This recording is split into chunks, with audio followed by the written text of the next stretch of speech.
Teresa. Bonjour Marie. Bonjour à vous.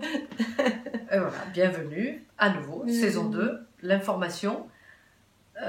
Alors souvent on parle de ça dans les conflits, me semble-t-il, et ça c'est important parce que cette info, alors c'est une information, mais en même temps, il y a des choses qu'on ne comprend pas forcément à l'intérieur. C'est tout ce qui est, bon par exemple, moi je prends le conflit israélo-palestinien par exemple, qui dure quand même depuis très longtemps. Ben voilà, il y en a qui disent ben oui mais c'est parce que l'autre, etc. Si on fait ça c'est parce que... Donc en fait tout le monde se renvoie la balle, tout le monde se donne une information et en fait on n'arrive à rien du tout. Comment on explique ça en Palo Alto par exemple? Voilà, l'idée c'est que les informations sont partagées, en fait comme nous quand par exemple on discute ou quand je partage des informations avec vous, elles sont toujours partagées dans un cadre où on a un type de relation. Donc c'est pas neutre l'information que je donne, à qui je la donne et à partir de quelle position je la donne. Est-ce que je suis la prof? Est-ce que c'est moi qui décide? Je suis la patronne? Je ne fais pas une info? Ou je suis un enfant face à des parents, etc. Donc, effectivement, les types de relations, de nature de la relation que nous entretenons avec les autres va définir aussi un contexte, va définir comment une information doit ou peut être comprise. Alors, doit ou peut être comprise, c'est pas tout à fait la même chose. Hein. Voilà. Alors, doit être comprise, en principe, c'est l'information telle que je propose qu'elle soit comprise, mais va-t-elle l'être? Ça, c'est un autre problème.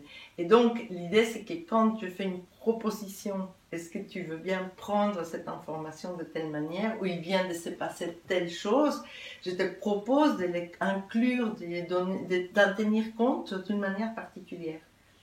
Donc, on peut dire, écoute, il y a des enfants qui sont passés devant chez toi, ils sont jetés quelques pierres.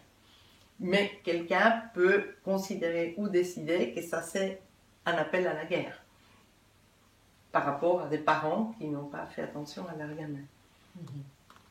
Et donc, on peut entrer dans une définition, dans une manière de tenir compte de l'information comme une invitation à retourner à la relation d'une manière plus guerrière. D'accord, mais ça, c'est pas tout le temps quand même non plus. Non, il y a des moments où on peut justement escalader. Il y a quelqu'un qui nous envoie une information qui semble un peu agressive et que nous, on peut détourner et changer la situation de manière à ce qu'elle soit plus douce. D'accord, est-ce que ça veut dire que du coup, où ça monte comme ça, ou c'est différent, on la fait descendre Et on peut la faire descendre, effectivement. Donc on peut envoyer l'info que ça monte ou on peut aussi la faire descendre. Et on peut aussi avoir des informations qui se passent entre une personne qui se trouve en position haute, en position de direction, en position de connaissance, et une personne qui se trouve plus en position de suiveur, en position d'élève, d'exécutant. Oui, d'accord. Comment on appelle ces différences-là entre l'un et l'autre? Ça s'appelle comment? Alors, quand on entre dans une relation comme toi et moi, où l'une et l'autre a autant les droits de s'adresser au public, de discuter ou pas, de poser une question ou pas, à ce moment-là, on parle d'une relation qui est symétrique, parce que c'est un miroir. Donc, toi, tu as autant de droits que moi par rapport au type d'information qu'on échange.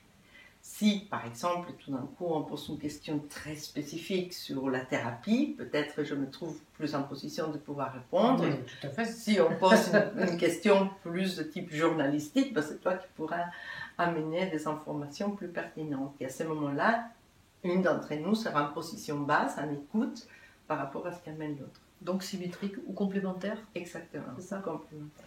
Et alors en complément, donc qu'est-ce qu'on peut donner comme piste de réflexion ou Voilà, j'inviterai les gens, tu vois, moi, si tu es d'accord, à est-ce qu'ils se rendent compte qu'être en relation symétrique ou complémentaire, c'est quelque chose de fondamentalement émotionnel.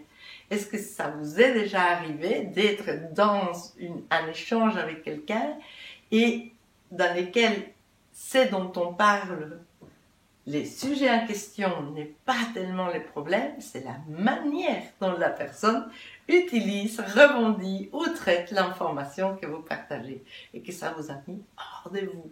Ou au contraire, il y a eu des moments où quelqu'un qui vous a expliqué, vous a guidé, et même si vous étiez en position entre guillemets inférieure, vous étiez content d'avancer avec cette personne parce qu'elle vous apportait son savoir et sa connaissance. Et quelle est La réponse à dans 15 jours. Dans 15 jours.